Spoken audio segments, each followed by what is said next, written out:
It didn't take long after Wonder Woman landed in cinemas for fans to wildly praise it as a major step up for the DCEU, and rightly so! I went to see it last week, and it was a bloody delight. However, this is the internet after all, everyone is automatically on a side, and the powers that be believed this video would trend well. So here goes! Wonder Woman is so unoriginal, lol, DC, etc. I'm Ben from Whatculture, and here are 10 plot points Wonder Woman stole from Marvel. Number 10. A guy called Steve makes a heroic sacrifice in a plane.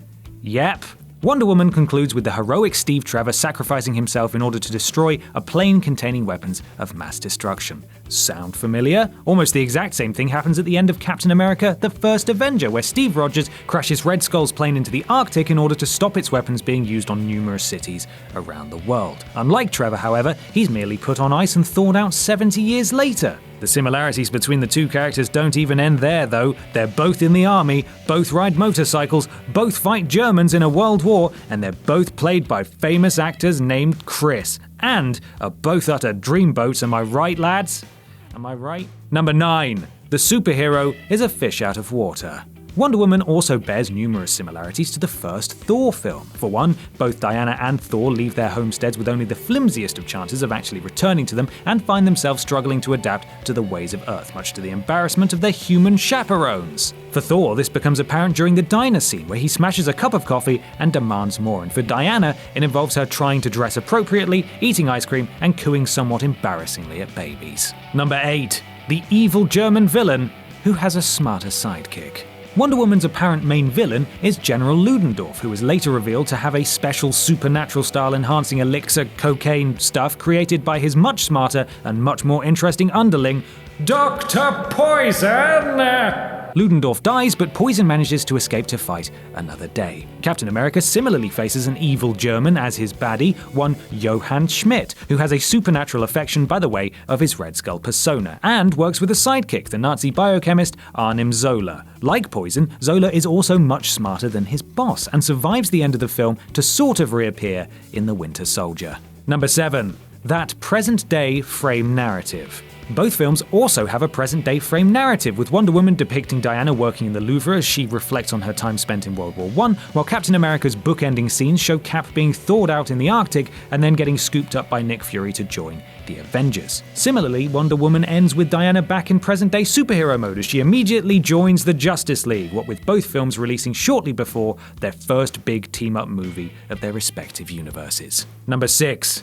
A better world without humanity. Ares' ultimate plan, as he explains to Diana near the end of the film, is to rid the world of humanity through war, make mustaches mandatory, and revert it back to a utopia-like state. He even requests her help in doing so, which she quickly rejects. At its core, this isn't a million miles away from Ego's plot in Guardians of the Galaxy Volume 2. Through his interactions with life in the universe, he came to find his discoveries disappointing, and so decided to terraform as many planets as possible, including Earth, into idyllic paradises made in his own image. He also requested the help of his son Peter to do so, but he also turned down the offer. Ooga chaka. Number 5. Superheroes on the battlefield. This one's incredibly simple. Both Wonder Woman and Captain America feature sequences in which their titular heroes arrive during the heat of battle and use their enhanced abilities to turn the tide of the war for the Allies. In Wonder Woman, it's the fantastic No Man's Land sequence and the Veld Assault, which essentially shows Diana's first outing in official superhero duty, and in Captain America, it's a montage showing Cap leading the fight against the Nazis, practically styled as a propaganda video. Both are glorious set pieces, there can be no doubt about that, but Wonder Woman's is straight up iconic, and thankfully avoids feeling like a straight pilfering, even if the similarities are undeniable. Number 4. A tender, character-driven dance scene.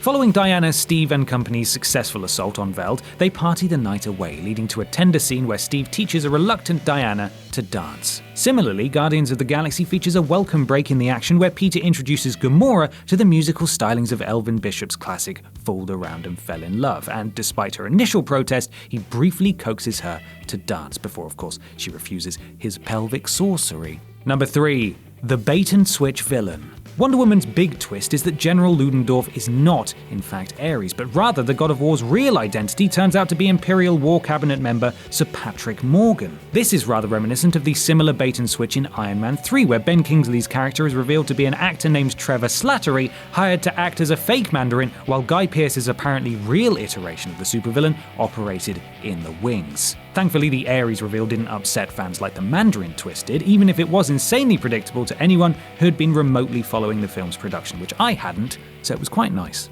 Number 2. Super half-siblings do battle. Diana's final battle, of course, sees her squaring off against Ares, who reveals to her that the pair are in fact half-siblings, both having been fathered by Zeus. This reflects the duels that half-brothers Loki and Thor have had in both Thor and the Avengers, the former movie featuring a prolonged CGI-infested slugfest, much like Diana and Ares' fiery battle. It goes without saying that both fights are won by the heroic siblings, though at least Loki was able to come back for more, while Ares seems to be dead for good, but you never know, maybe Kratos could show up next. Number 1. The doomed romance. And it's time to return to Captain America for the final, eerily similar plot point. Wonder Woman is centered around the budding romance between Diana and Steve, which turns to heartbreak when he gives her a tender send-off before getting in a plane and sacrificing himself for the greater good. The greater good. Similarly, Captain America ends with Steve having a poignant final chat with Peggy as he pilots Red Skull's plane into the embrace of the icy depths. Both movies essentially end with their heroes lamenting the passage of time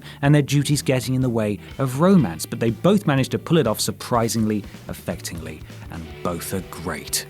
And that's our list. Make sure you subscribe to the Whatculture YouTube channel for more lists like this, and don't forget to visit whatculture.com for daily news and articles. I'm Ben from Whatculture, and thanks for watching. Oh, hello there. I'm billionaire philanthropist, not Bruce Wayne, and as you may have heard, we've actually started up a Whatculture comics channel. Oh, that's better. Where you can go for all the comics lists, all the comics news, and all the comics discussion. So go and subscribe to Whatculture Comics for loads of amazing comics coverage.